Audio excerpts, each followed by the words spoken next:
Nothing, absolutely nothing beats a perfectly good steak from a steakhouse, especially from one that is so well recognized, Peter Luger. But who wants to fly to New York when I can teach you how to make that exact same steak at home? You do not need any fancy grills. You do not need a pizza oven. You can do this on a stovetop and in your oven. Let's dive in.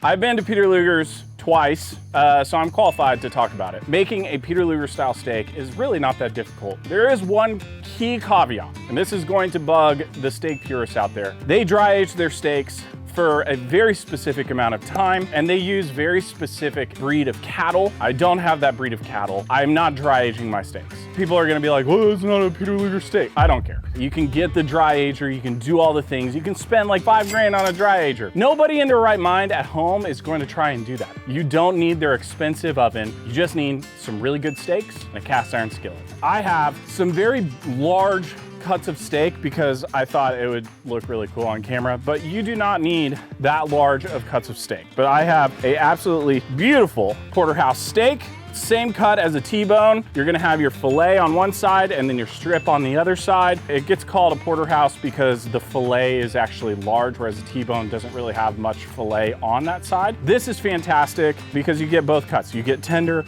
and fatty, it's perfect. And then over here, this is just a bone-in ribeye, but because it's short, you could consider this a French bone-in ribeye, or you could call it a cowboy. I like calling it a cowboy steak because I'm an American. This guy is fuck. And this one is a lot of fun to cook. Obviously, you do not need a absolutely massive cut of steak. It's actually gonna take a lot longer to cook these, but it's just gonna be more fun, and I thought, why not? But you can get like 3 steaks out of this and cook them exactly the same way, and they'd be delicious. What I'm gonna do here is I'm going to take these steaks, I'm gonna season them up with a bunch of salt, and that is going to take out some of the excess moisture and just make it a little bit more flavorful, and it's gonna get an even better crust. The key to getting a good crust is having dry outside layer and a decent amount of fat and high heat. Those 3 things. So we're gonna place these in the fridge for a couple hours to set. I'm gonna have a grated tray so that we get airflow underneath the steak as well as on top. Throw this guy in the fridge for a couple hours, ideally like 3 to 4, and then we're gonna go on to the next part. So I'll see you in 3 to 4 hours, which is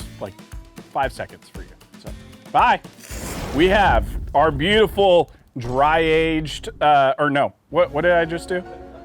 Dry brine, gosh. All right, so we have this beautiful dry brined steaks. So we have our porterhouse and our bone-in ribeye. Now, I'm just gonna add a touch of oil to season these guys up, and we're gonna start cooking them Peter Luger style. Now I'm adding some salt, pepper, garlic, SPG. Season on all sides and angles of these steaks. Now, follow me.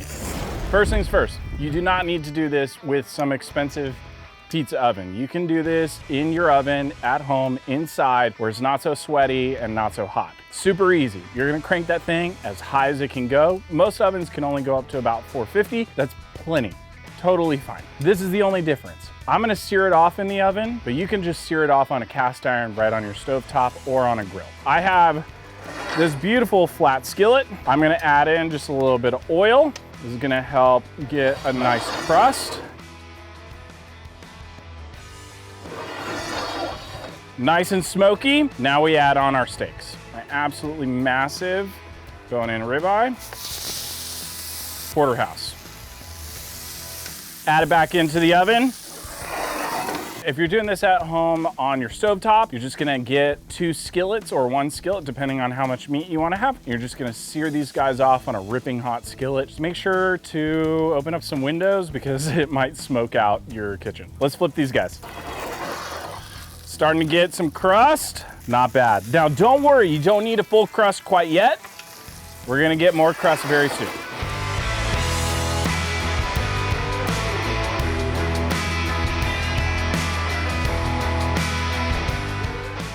Okay, these guys have been searing off. I'm gonna pull them off, let them cool down, not really rest. They're not fully cooked, but just let them cool off for a second. You can see some of the fat is definitely getting charred. That's not bad. Just gonna let it cool off. While we wait for our steaks to rest, and before we finish cooking them, I'm gonna work on the two famous sides from Peter Luger's. So one, we've already made this before, is the cream spinach, so I'm not gonna walk you through how to do that one. We're gonna throw that into the oven here in a second. You can find how to make that in a recipe in this video right here. But the second one, German roasted potatoes. Super duper simple. I have my cast iron skillet, add a little bit of oil. I'm just gonna heat this guy up. And then for these, I have some diced russet potatoes that have been parboiled, so they're pretty much done cooking. They just need to get a beautiful crust. We have half of an white onion cubed. All that's left to add in is some salt, pepper, garlic. So let's do this.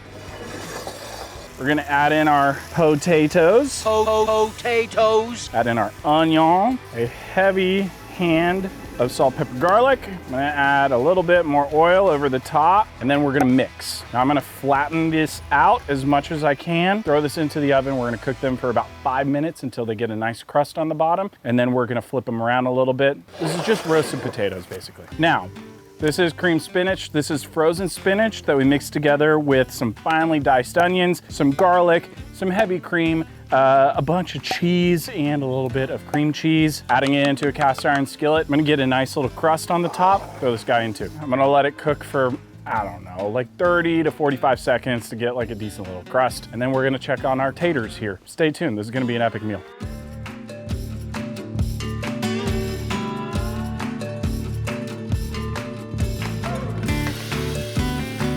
So I'm just gonna stir these guys around and add it back in. And then this guy, our spinach has a beautiful bubbling crust, so it's very hot. This is looking good. I'm gonna set it to the side. Look at them bad boys. I'm gonna pull these guys off.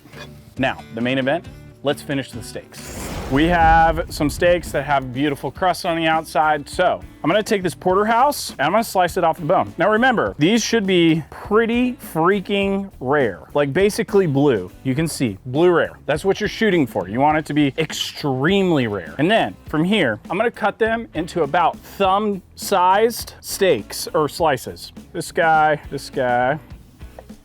perfect.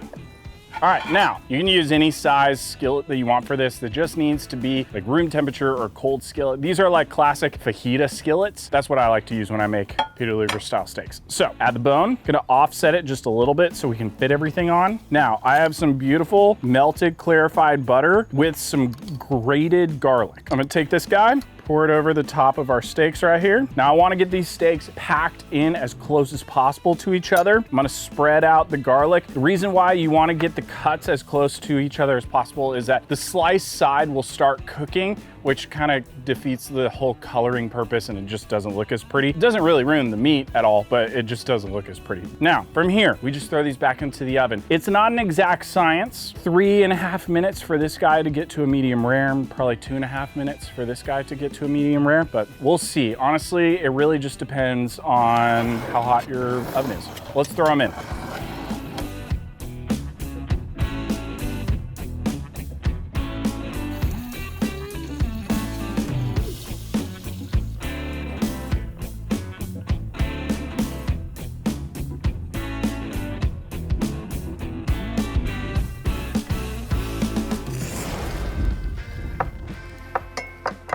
And just like that, you literally have Peter Luger's at home. I mean, we have the roasted potatoes right here. Those look insane. Here we have some cream spinach. You can mix this around. You can add a little bit of Parmesan cheese to the top of this if you want. And then we have these insane, look at this porterhouse, probably more like medium rare. And then this beautiful bone-in ribeye, definitely medium rare. Now, all that's left, try it out, tell you if it's better than Peter Luger's. All right, I'm gonna start with the cream spinach, and we're not gonna be sophisticated. I'm just gonna eat it right off of this spatula. Yeah. Hot take, the cream spinach that you get at home, 100% identical. Like, you don't even need to add a ton of things to make it basically the same, because spinach, it's just a vessel to add a lot of cream and cheese. Do with that what you want. Potato. The onion, it's so simple, this is so easy. I really just want to take this skillet, drop in a couple of eggs, and add in the steak and the cream spinach and make this like Peter Luger breakfast skillet. This looks insane. This guy literally looks like he's falling apart. That's how tender it is.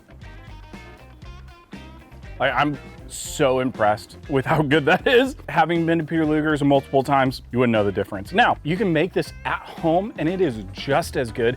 And seriously, if you watch how you spend your money with the steaks and you're cooking inside, you're not buying some crazy grill to do it, infinitely cheaper. This is so simple, so easy to make. I really don't think it needs to be hyper complex. Just get some good steaks, get what you can afford to. It just takes butter, some potatoes and onions. You do not need to have a crazy pizza oven. You can still get an insane crust. You can find out how to make this recipe in the description below. I have a full written out detailed way of making Peter Luger's at home. Go and grab my new fire grill. It's available now. You can go get all my hot sauces, my seasonings, all this stuff you can find in the description. Make sure to smash that like and subscribe button. Leave a comment below on the next steakhouse you would like me to debunk on how easy it is to make. You guys rock, and as always, stay so freaking delicious. Cheers. It is boiling lava hot outside. Okay, bye. All done.